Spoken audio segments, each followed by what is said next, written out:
सबको राम राम। लक्ष्मी जी की कहानी। एक साहूकार की बेटी थी। वह हर रोज पीपल सींचने जाया करती थी। पीपल में से लक्ष्मी जी निकलती। आभा की सी बिजली, होली की सी जल, तीजा की सी तीजनी, गुलाब को सो रंग। लक्ष्मी जी निकलकर रोज साहूकार की बेटी को कहती, तुम मेरी सहेली बन जाओ। तब एक दिन वह बोली कि मैं अपने पिताजी को पूछकर आऊँगी, तब बताऊँगी। घर आकर पिताजी को सारी बात कही। तब पिताजी बोले, वह तो लक्ष्मी जी है, तुम उनकी सहेली बन जाओ। दूसरे दिन वह पूजा करने गई।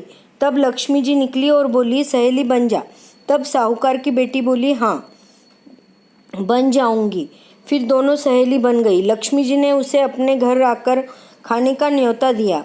घर आकर अपने बाप से कही कि मेरी सहेली ने मुझे खाने का न्योता दिया है। तब बाप ने कहा कि सहेली के जिमने चली जाओ, पर घर संभाल कर जाना।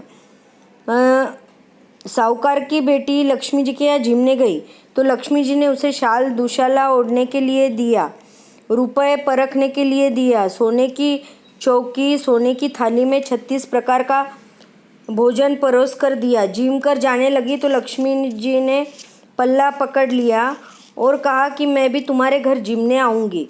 तो उसने कहा, अच्छा है, आ जाइए। घर आकर पिता को सारी बात बताई और अनमन सी बैठ गई।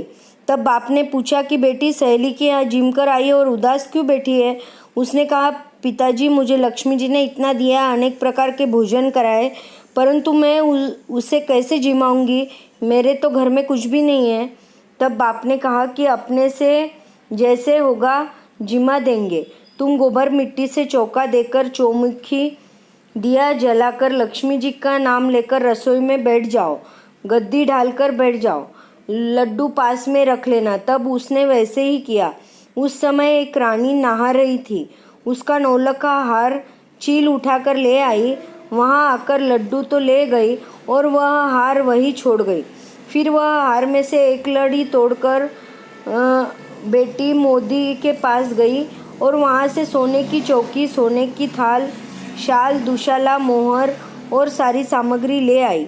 सारी चीज़ें लाकर बहुत तैयारी करी, रसोई बनाई। फिर गणेश जी से कहा कि लक्ष्मी जी को बुलाओ। तो आगे आगे गणेश जी और पीछे लक्ष्मी जी आई। साहूकार की बेटी ने पीढ़ा ढाल दिया और कहा कि सहेली पीढ़े पर बैठ जाओ। लक्ष्मी जी बोली कि पीढ़े पर तो मैं राजा महाराजा के यहाँ भी नहीं बैठती। तब वह बोली कि मेरे यहाँ तो बैठना ही पड़ेगा।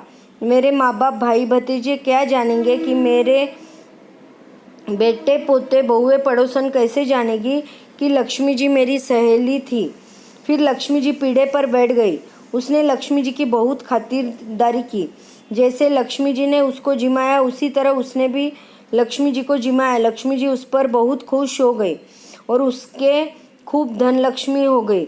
पीछे साहूकार की बेटी बोली कि बाहर जाकर मैं अभी आ रही हूँ, तुम यहीं बैठी रहना। और वह चली गई, लेकिन वापस नहीं आई। लक्ष्मी जी पीढ़े पर ही बैठी रही। हे लक्ष्मी माता, साहूकार की बेटी के पीढ़े पर बैठी उसे जैसी धन दौलत दी, वैसे सभी को देवे। कहता सुनता हुंकारा भरता अपने सारे परिवार को देवे। पीहर ससुराल में सबको देवे। हे लक्ष्मी माता, सबके दुख दूर करे और सबकी मनोकामना पूरी करे। खोटी की खरी, अधूरी की पूरी।